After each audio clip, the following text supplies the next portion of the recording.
ప్రతిరోజు సామెతలలో జనవరి 12వ తారీఖు సామెతలు 12వ అధ్యాయంలో ఉన్న 28 వచనములో శిక్షను ప్రేమించువాడు జ్ఞానమును ప్రేమించువాడు గద్దింపును అసహ్యించుకున్నవాడు పశుప్రాయుడు. సత్పురుషునికి యెహోవా కటాక్షము చూపును. దురాలోచనలు గలవాడు నేరస్తుడని ఆయన తీర్పు తీర్చును. భక్తిహీనత వలన ఎవరునూ స్థిరపరచబడరు. నీతిమంతుల వేరు కదలదు. యోగ్యురాలు తన పెనిమిటికి కిరీటము.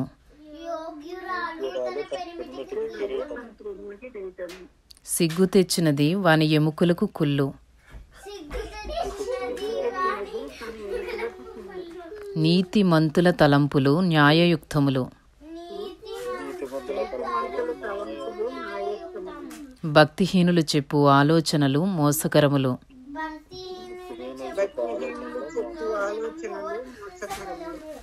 భక్తిహీనుల మాటలు నరహత్య చేయ పొంచువారు వంటివి. యథార్థవంతుల నోరు వారిని విడిపించును.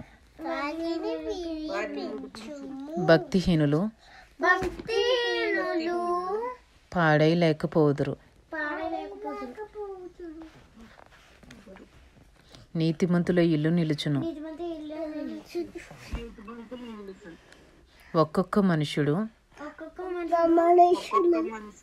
తన వివేకము కొలది పొగడబడును. కుటిల చిత్తుడు తృణీకరింపబడును.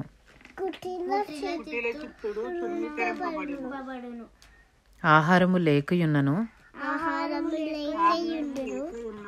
తనను తాను పొగడుకొను వాని కంటే దాసుడు గల అల్పుడు గొప్పవాడు. నీతిమంతుడు తన పశువుల ప్రాణమును దయతో చూచును. భక్తిహీనుల వాత్సల్యము క్రూరత్వమే. తన భూమిని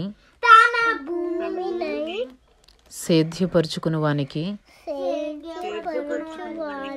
ఆహారము సమృద్ధిగా కలుగును. వ్యర్థమైన వాటిని అనుసరించువాడు బుద్ధి లేనివాడు. భక్తిహీనులు చెడ్డవారికి దొరకు దోపుడు సొమ్మును ఆపేక్షించుదురు. నీతిమంతుల వేరు చిగుర్చును. పెదవుల వలని దోషము అపాయకరమైన ఉరి. నీతిమంతుడు ఆపదను తప్పించుకొనును. ఒకడు తన నోటి ఫలము చేత తృప్తిగా మేలు పొందును. ఎవని క్రియల ఫలము వానికి వచ్చును. మూఢిని మార్గము వాని దృష్టికి సరి అయినది. జ్ఞానము గలవాడు ఆలోచన అంగీకరించును. మూఢుడు కోపపడునది నిమిషములోనే బయలుపడును. వివేకి నిందను వెల్లడిపరచక ఊరకుండును. సత్యవాద ప్రియుడు నీతిగల మాటలు పలుకును. కూట సాక్షి మోసపు మాటలు చెప్పును. కత్తిపోటు వంటి మాటలు పలుకువారు కలరు. జ్ఞానుల నాలుక ఆరోగ్యదాయకము. నిజమాడు పెదవులు నిత్యము స్థిరమైయుండును. అబద్ధమాడు నాలుక క్షణమాత్రమే ఉండును. కీడు కల్పించు వారి హృదయములో మోసము కలదు. సమాధానపరచుటకై ఆలోచన చెప్పువారు సంతోషభరితులగుదురు. నీతిమంతునికి ఏ ఆపదయు సంభవింపదు. భక్తిహీనులు కీడుతో నిండియుందురు. అబద్ధమాడు పెదవులు యెహోవాకు హేయములు. సత్యవర్తనులు ఆయనకిష్టులు. వివేకి అయిన వాడు తన విద్యను దాచిపెట్టును. అవివేక హృదయులు తమ మూఢత్వము వెల్లడి చేయుదురు. శ్రద్ధగా పనిచేయువారు ఏలుబడి చేయుదురు.